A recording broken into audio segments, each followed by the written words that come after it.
Senhor esteja convosco.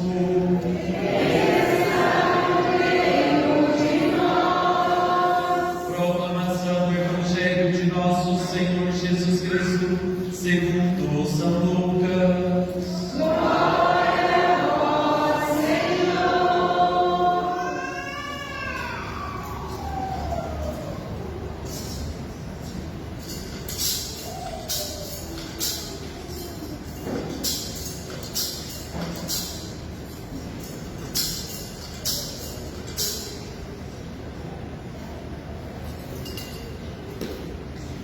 Naquele tempo, no 6º mês, o anjo Gabriel foi enviado por Deus a uma cidade da Galileia chamada Nazaré, a uma virgem prometida em casamento a um homem chamado José.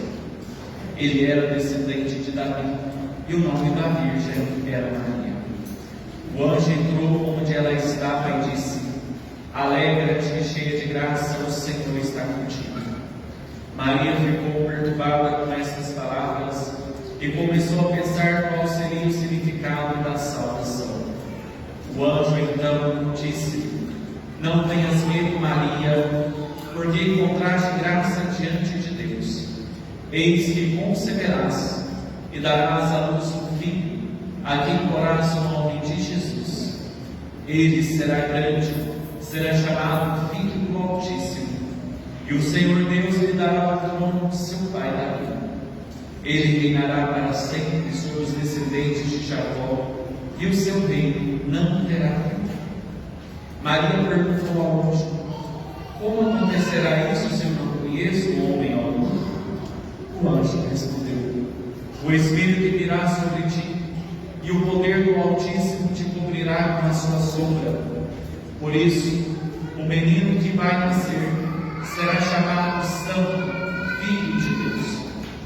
Também Isabel, tua parenta, concebeu um filho à velhice. Este já é o 6º mês daquela que era considerada estéril, porque para Deus nada é impossível. Maria então disse: Eis aqui a serva do Senhor, faça-se em mim segundo a tua palavra. E o anjo retirou-se. Palavra da salvação. Glória a vós, Senhor. Irmãos e irmãs em Cristo Jesus e Maria Santíssima, presentes na Igreja de Santa Rita de Cássia e aqueles que nos acompanham pelas nossas redes sociais. No segundo domingo do Advento, deste tempo de preparação para o Natal do Senhor, fomos agraciados com a solenidade da Imaculada Conceição de Nossa Senhora. Celebrar a Imaculada Conceição dentro deste itinerário de preparação para o Natal do Senhor é estreitar os nossos laços com o mistério de Deus, que se revela, em primeiro lugar, na pessoa de Maria, através do anjo, chamando, ou melhor, anunciando de que ela foi escolhida por Deus para ser a mãe do Salvador. E depois, contemplar que a palavra de Deus se fez carne, nasceu de uma mulher virgem, chamada Maria, o Salvador de toda a humanidade. Na primeira leitura do livro de Gênesis, o relato de hoje nos apresenta o diálogo de Deus com Adão logo após o pecado original. Deus criou todas as coisas boas, criou o homem e ele viu que era algo muito bom. E ele viu, Deus percebeu que não era bom que o homem ficasse sozinho, e por isso, de sua costela, criou a mulher que deu o nome de Eva. O primeiro casal tinha toda a liberdade de usufruir de tudo que estava naquele paraíso do jardim chamado Éden. Mas Deus deu uma lei para aquele casal: vocês não devem comer do fruto da árvore que está no centro do jardim, pois o dia que comerdes, vocês morrerão. Alguns criou uma lenda de que o fruto da árvore é a maçã. O texto bíblico não fala. O texto bíblico fala que o fruto da árvore é desse conhecimento de ser e de querer ser como Deus. E como Eva foi seduzida pela serpente, aproximou-se dessa árvore, comeu do seu fruto, que por consequentemente deu a Adão. Eles estavam na presença de Deus e não sentiam vergonha. Após o pecado, o texto de hoje está exatamente neste episódio que acabamos de ouvir.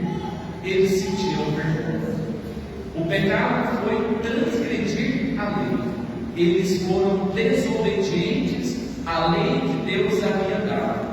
E a partir então desse casal, todo ser humano nasce na sua humanidade com essa tendência ao pecado de ser como Deus, de querer ser conhecedor de todas as coisas. Já nasce, portanto, com essa inclinação para o mal. Por isso, Adão e Eva romperam essa relação com Deus, Criador de todas as coisas. Mas Deus, ao longo de toda a história bíblica, nós veremos que Ele sempre desejou reaproximar do seu povo. Deus sempre se esforçou o máximo, vamos usar a nossa linguagem humana, porque nós não temos outros elementos senão humanos para falar da excelsa bondade e misericórdia de Deus. Ele tentou de todas as formas, inclusive enviando o seu Filho. E para que o Salvador pudesse então resgatar toda a mancha do pecado original, Deus preservou uma mulher na plenitude dos tempos. Deus, Ele, para nascer de uma mulher puríssima, o seu Filho, o nosso Senhor, que terá a missão de resgatar todo o ser humano da mancha do pecado. E essa mulher, que Deus a preservou desde o momento da sua existência, no seio de Santa Ana, que é a mãe de Maria, Deus a preservou da mancha do pecado, em vista do Salvador da humanidade, em vista de Maria ser predestinada a ser a mãe de nosso Senhor. Deus então a preservou intacta da mancha do pecado. Por isso que Maria é puríssima. Ela é aquela destinada a ser a mãe de nosso Senhor. Vale a pena a gente repetir isso. Portanto, Maria, quando recebe a anunciação do anjo, e celebrar a festa da sua Imaculada é exatamente celebrar o modo pelo qual que Maria foi concebida, preservada assim. Nós vemos o texto do evangelista Lucas no momento mais belo, o momento que Deus envia o seu anjo, o seu mensageiro para Maria. Este contexto, mais ou menos, Maria tinha aproximadamente entre 15 e 20 anos, não se sabe exato a idade, mas mais ou menos era uma jovem que tinha a sua vida comum, não tinha esta consciência propriamente dita de que ela seria a mãe do Salvador. Prova disso que o próprio texto de Lucas nos apresenta que o anjo diz a ela uma saudação: alegra-te, cheia de graça, o Senhor está contigo. E aí o evangelista vai dizer que Maria ficou perturbada com essas palavras e começou a pensar qual seria o significado da sua saudação. É a partir deste momento que ela vai descobrindo o mistério de Deus ao qual ela está envolvida, que nem ela tinha consciência. Mas era uma mulher de fé, vivia na sua comunidade, praticava a sua religião, mas estava perto da graça de Deus.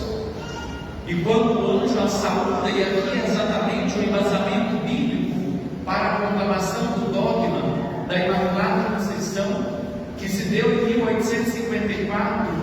Papa Pio IX, pois ela é a cheia de graça, ela é a agraciada. Como diz São Luís Maria de Montfort, no verdadeiro tratado da devoção à Santíssima Virgem, Deus juntou todos os rios e deu o nome de mar. E Deus juntou todas as graças e deu o nome de Maria. Maria é agraciada. Ela foi escolhida por Deus. Entre todas as mulheres, foi Maria. Foi Maria porque Deus quis que fosse assim, porque a iniciativa é dele. E Deus, então, sendo Deus, Ele preparou um seio virginal, puríssimo, limpo de tudo, qualquer sujeira, para abrigar a segunda pessoa da Trindade, o seu Filho Jesus, aquele que veria para salvar a humanidade. E Maria fica perturbada porque nunca imaginava que ela seria essa agraciada. Ela estava na expectativa do Messias junto com o seu povo, mas diante do diálogo que nós vemos aqui no Evangelho de São Lucas, ela vai questionando e o anjo vai mostrando que tudo é a graça de Deus. Maria vai compreendendo essa graça de Deus e se dilata no seu coração para o seu Senhor, porque sempre foi dela, sempre foi dele, e não podia ser uma outra palavra a sair de maneira tão exclamativa de seus lábios, senão esta: eis aqui a serva do Senhor, faça-se em mim a tua palavra. E nós aprendemos de Maria Santíssima a sermos abertos à graça de Deus, a nos esforçarmos a cada dia, a cada instante, para que a mancha do pecado e as lutas dele, como consequência que vem ferir a nossa alma, não predomine na nossa vida. É uma luta diária, é um exercício para mantermos assim a nossa intimidade com Deus, porque todo e qualquer pecado, ele nos distancia de Deus. Pecado é pecado. Alguns dizem: um pecadinho, um pecadão. Não existe nada disso. Pecado é pecado e não se discute, seja qual ele for. O que há de fato é um mais grave e outros menos grave, isso sim. E para isso, nosso Senhor deixou como meio eficaz a sua graça de misericórdia, que na nossa queda humana, que na nossa luta de cada dia, talvez caiamos em algumas ciladas do inimigo, deixando ser seduzidos pelo mal, como o primeiro casal no livro do Gênesis foi. Ele nos concede seu perdão, por meio do próprio sacramento da reconciliação, da penitência, da confissão, com todos os nomes, para dizer o sacramento de cura. E Maria, ela foi preservada disso. E nós somos chamados, no nosso exercício diário, a fazer da nossa vida uma entrega ao Senhor. Você, no seu local de trabalho, pai de família ou mãe de família, de cuidar da sua casa como um chamado, uma vocação de Deus, porque de fato é. E quando fazemos essa entrega ao Senhor e dizemos como ela: faça-se em mim segundo a tua palavra e a nossa vida se torna mais leve, porque nós nos tornamos verdadeiros filhos de Deus. Aliás, nós somos verdadeiros filhos de Deus pelo nosso batismo, mas cabe a nós cultivar essa relação da nossa filiação divina com o Senhor, estreitando ainda mais os nossos laços, nos aproximando mais ainda do Senhor e não nos distanciando. O pecado nos distancia da graça de Deus. O sacramento da confissão, da penitência, nos reaproxima de Deus para encontrar essa comunhão perfeita com Ele e continuar a nossa luta de cada dia. E assim, quando celebramos a Imaculada Conceição, percebemos de que o ser humano não está jogado ao leito, não foi abandonado, ele está junto do Senhor. Embora que muitas vezes nós não queremos estar junto do Senhor, damos preferências a outros afazeres, nós buscamos outras distrações, e essas distrações nos levam a nos distanciar desse Pai que nos ama, que enviou o seu Filho a cada um de nós. Não deixamos Deus de braços abertos, vazios por não estarmos ali. Que possamos recorrer sempre a Ele, nos momentos todos da nossa vida. Não só nos momentos difíceis, mas nos momentos alegres também, de conquista e de vitória, pois assim teremos essa força necessária para suportar as dificuldades da vida. E Nossa Senhora diante do anjo, eu fico imaginando essa cena.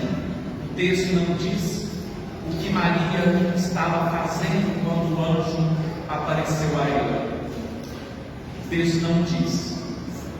Mas eu fico imaginando que Maria poderia estar realizando talvez algum trabalho doméstico, algum tipo de atividade, e diante daquele momento ela foi surpreendida com a luminosidade desse anjo.